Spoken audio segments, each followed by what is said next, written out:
Kaya yun, marami tayong pag-uusapan dito, pagkabit at pagtanggal ng lens, pag-apply natin at pag-convert natin ng tatanggalin natin yung kalimbawa sira yung board niya at napamahal yung customer natin.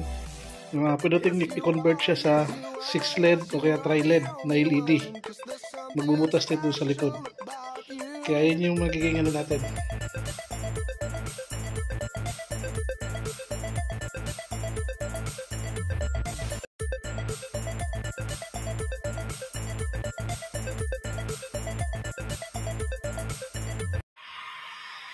Yan, kailangan nyo siya ng blower, heat gun, para yung sealant niya lumalambot.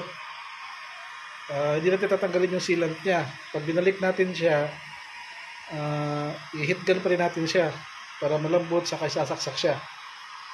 Tapos saka tayo magdadagdag ng waterproofing.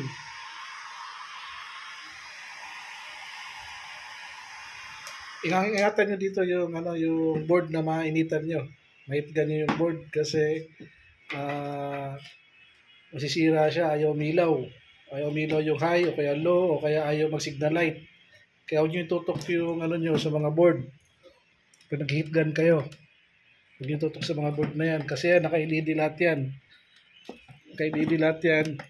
Pati signal light yan, naka-LED lahat yan. Kaya ingat kayo sa pag-blower kayo. Ingat kayo sa paggamit ng blower.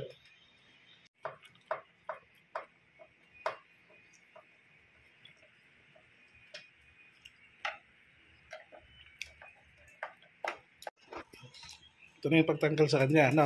At ugutin natin yung terminal ng signal light niya, ng LED na signal light. May terminal siya ngayon dyan. Yun ang hugutin natin, yung terminal na yan. Sa left and right na signal light. Pwede na tayo mag-modify dyan. Kung ayaw gumana ng board. Pwede tayo mag-modify dyan. Papalitan natin ng strip na LED ng signal light niya. Kaya nasa sa customer natin kung depende sa decision ng customer natin.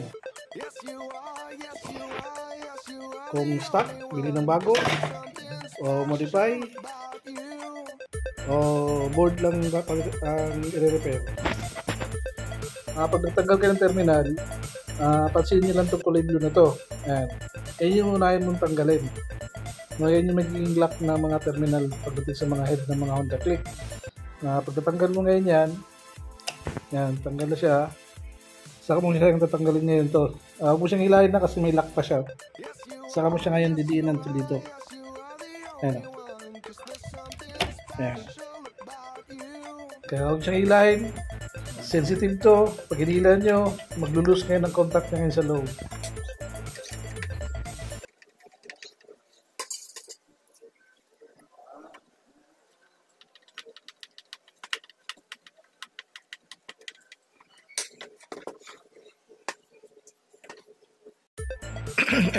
Ito yung board ng itong board na to, ang trabaho nito, pailawin yung park light tsaka signal light left and right. Ito yung board na to. Kasi ito namang board na to, yung trabaho nito, high and low ng headlight. Trabaho naman ito, high and low ng headlight. Kaya dito ayaw gumana yung signal light niya. Meron tayo nakikitang parang sunog. Kaya yun ang iti-trace natin kung saan ang posibleng sunog sa kanya. Ayan, yung mga sunog Ayan. Kaya mag-tracing muna tayo nito kasi nawalan siya ng left and right signal light. Tapos dito naman, itong dalawang to, ito, tsaka ito, hindi nagana. Ito nagana, high and low, nagana. Ito lang dalawa, hindi nagana. Ito. Kaya, yan ang i-check naman natin din. Ayan, gawa na po yung mga ilaw niya. Naka-ano na po tayo, naka-power apply na po tayo. Kaya, malakas yung liwanag niya. Kaya ang binaypas natin dyan yung ECM. Ayan, nag-bypass natin ng ECM dyan. Dito siya galing sa command ng ECM. Expressway na sa command ng expressway through rekta sa battery. Kaya yan yung apply natin. Ngayon, kung in case naman na masira man alin sa kanila dyan, signal light, yung dalawang headlight dito, pwede na hindi kayo magpalit na, halimbawa malaki ang problema dun sa board nyo, pwede hindi na board ang papalitan natin. Pwede tayo mag-improvise ng LED dito. No? Kaya wala nang imposible ngayon, kaya magagawa pa rin siya ng paraan. Pero kung gusto ng customer ay papalitan ng bagong headlight assembly, walang problema po yun. Pero pag gusto nila ng remedyohan pa at maganda tingnan, may remedyo po tayo dito na mas mura lang po.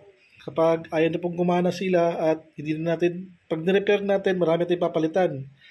Isa-isahin po natin, papinalitan natin yun. Kaya mas mabala pa kumbaga.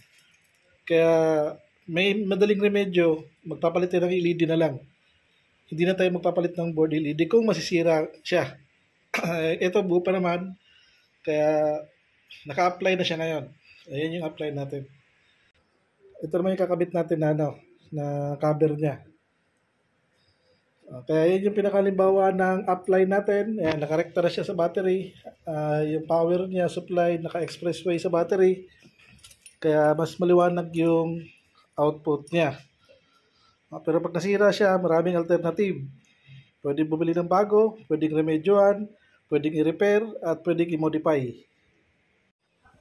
Ito, Honda Click na headlight to, naka-power up line tayo. Ang gagawin natin dito ngayon, iiwan ko to ng 2 days. No? Iiwan ko ng 2 days to kasi mataas ang amps nito. Pero, tingnan ko yung description niya, kayang bitbitin pa rin yung current na ikakabit natin na power up line. Kaya ito, hindi ko tatanggalin ng power, i-on ko to sa loob ng 2 araw. Titignan ko kung masisira siya o hindi. Kung masira man siya, papalitan ko siya ng LED. Hindi na board na ipapalit ko sa kanya. Ang stock ng Honda Click na headlight high and low is 20 watts. Kaya pwede tayong maghanap ng 25 watts, 30 watts para mas malakas siya. O hanggang 50 watts. Kaya hindi ko siya papatayin sa loob ng 2 araw. Titignan natin kung masisira ba siya o hindi. Kasi mayroong nagsasabi na kapag naka-power up line daw yung mga headlight ng mga FI, nasisira daw kasi hindi daw na-regulate ng ECM. Kasi ito naka-bypass yung ECM nito. Honda Click headlight. Kung in case na meron sa inyo na sira yung headlight niya, huwag nyo na po itapon. Bigay nyo lang po sa akin. O kaya merong magpapamodify, hindi nyo na kailangan magpakabit ng MDL.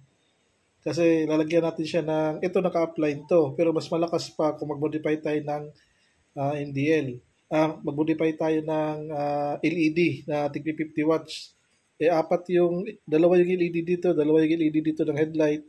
Gagawin natin tig 50-50 watts, tapos 50 watts din dito bawat isa, di 100 watts yung kabila. Tigo 100 watts yung kabilaan. Kaya sa tingin ko, di na kailangan magpakabit ng MDL kapag itong minidify natin itong LED ng headlight. Kaya ito yung apply natin. Ipapakita ko sa inyo sa susunod yung i-modify natin yung LED niya na tig 50 watts, 4 na piraso.